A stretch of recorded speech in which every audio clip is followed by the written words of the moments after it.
presuming positive intent, right? That's an expression I heard once in a corporate conference, and I thought that was great. That someone would receive emails, and rather than saying, that person's emailing me again to ask me something that they should know, well, rather she turned it around and said, no, I'm going to assume positive intent on every email I receive. And it really changed the relationships between her and her team members into something much more positive, where they felt a lot more empowered because she realized that the reason that people kept asking her stuff is because she didn't really delegate that much.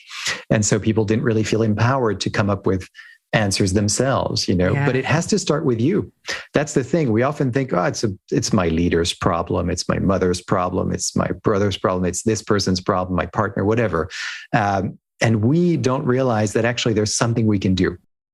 It's quite true in my experience of listening to all these stories and helping people with their stories. There are themes that are very, very universal, even though the stories themselves are so unique and specific to that person's experience in life. And yet it completely speaks to me as a person who's got a really different background from that person who just told me a story, and I feel connected to them. That's really the impact. Once you create that open listening environment, you get stories that come up that are really specific, really unique, and universal. That's kind of the magic of it, I feel. What stories do is that stories are always about conflict, and they're always about challenging things. And it's always, and what we try to do is to find in that story how you overcame that, what you did in the face of a challenging time. And that's when we start to relate to people, this very human desire that we have to overcome our challenges, rather than just kind of stay in a certain place.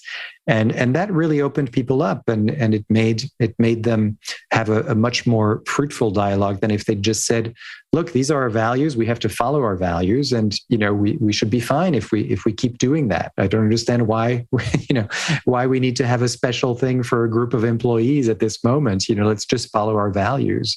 That doesn't really work, right? You have to sort of back that up with something more concrete. Yeah.